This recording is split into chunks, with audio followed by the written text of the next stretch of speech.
come on up to my place. I got privy trouble. Well, I went up to Luke's. It was threshing time. Them neighbor hands was spending anywhere from 40 to 50 minutes in that privy. Think of that.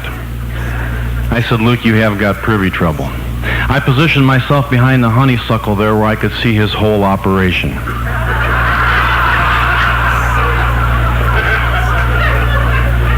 Not being able to see what was going on, I snuck my chance, went inside. First I checked the catalog, but that wasn't even from a popular house. Then I seen the difficulty. I had made them holes too darn comfortable.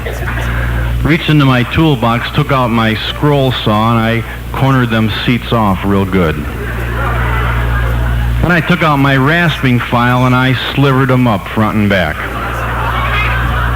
I repositioned myself behind the honeysuckle, and there wasn't one of them neighbor hands spent more than 10 minutes in that privy the rest of the afternoon. That's what comes from hiring a specialist.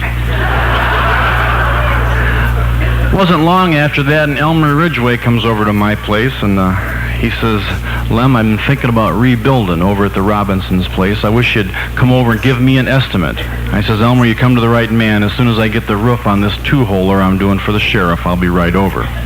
Well, I went over there, and right off, Elmer started discussing location.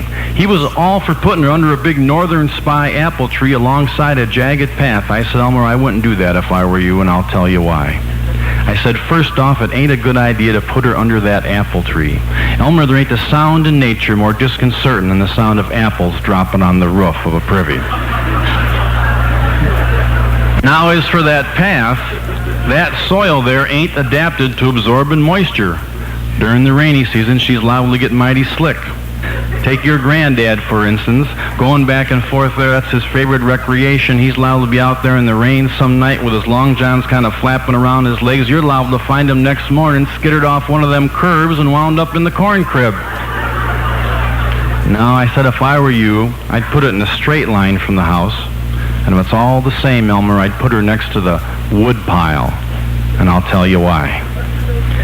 The average family goes to the privy between 47 and 50 times a day. Now, they might just as well pick up a piece of wood.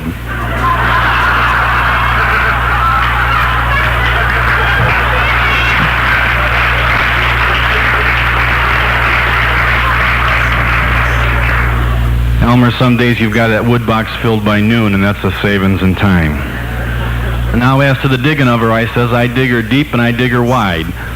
I dig her wide because it's a mite sight better to have a small privy over a big hole than a big privy over a small one. And I dig her deep because then you've got that feeling that she's dug good and deep and haven't got that disconcerting feeling stealing over you that it's time to dig her again.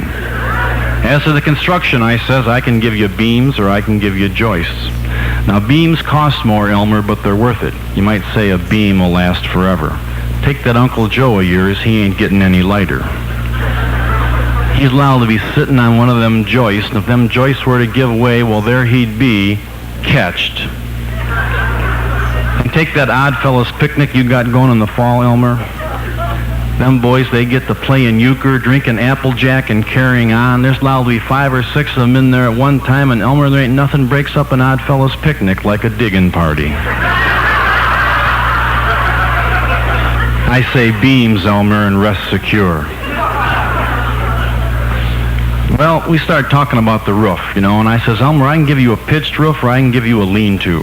Now, a pitched roof is more stylish, but a lot of our best families are going to a lean-to, and if it were me, Elmer, I'd go with a lean-to, and I'll tell you why.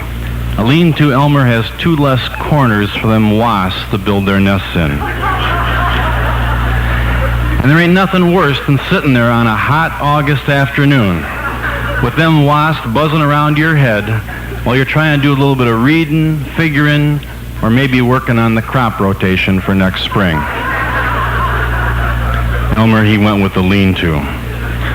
Got the roof on, it was time to start talking about furnishings. I says, Elmer, I can give you a hook for the catalog or a box for the corn cobs. I says, your family, them being of the modern ways, they're gonna want that hook, but your granddad being of the old school, well, he'll want the box.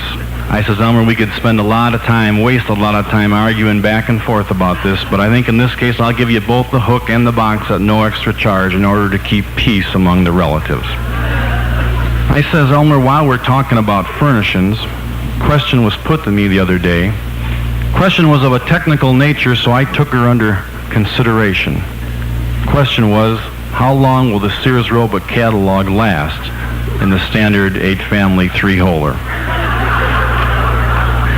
Well, after considerable study, I figured that if you put the old one out there in January when the new one comes out, you should be just about to the harness section by June. Of course, that don't get you through green apple time. And that figure ain't based on too many visitors from the city. And you know, Elmer, with them new stiff colored pages they're putting in now, it makes it hard to figure. I've been thinking about writing a letter of protest to Mr. Sears and Roebuck about that myself. Well, we got that part taken care of. It was time to cut the ventilators, the holes I cut in the door. I said, Elmer, I can give you diamond stars or moon-shaped crescents. There ain't much choice, but they all give good service. I says, you know, I can cut them stars. A lot of folks like them stars. They cast kind of a jagged shadow. But them moon crescents, you know, they're kind of calm and peaceful. Now, last year, folks had me cut a lot of stars, but this year, folks seem to be quieting down some and going more to moon crescents. I said, Elmer, I wouldn't make any snap decisions about the ventilators because the ventilators have a lot to do with the beauty of the structure. Says you don't want to be like old Doc McConnell up on the hill. He had me cut both diamonds and stars against my better judgment, and now he's sorry. Because, Elmer, there ain't nothing worse than sitting there year after year staring at a ventilator that ain't to your liking. And once I cut them, they're cut. Well, Elmer, he went with a moon crescent, which I think was befitting his station in the community. It was time to paint her. Now, Elmer, he wanted me to paint her a solid color. I said, I can do that, Elmer. I can paint her a green or blue, does a beautiful job, but it ain't practical in application. I says, you need contrast, Elmer, so you can see her at night, just like them railroad crossing bars. I says, if I were you, I'd paint her red with white trim. She'd show up good against the barn by day, and you can see her at night when you haven't got time to do a lot of scouting around. Well, that's the way we done her, and folks say that next to that 2-story 8-holer I done for the rooming house, she's the finest piece of construction in Sangamon County. And there are times, you know, when even me, old Lem, is feeling kind of blue, thinking maybe I hitched my cart to the wrong star and should have studied chiropractic or veterinary.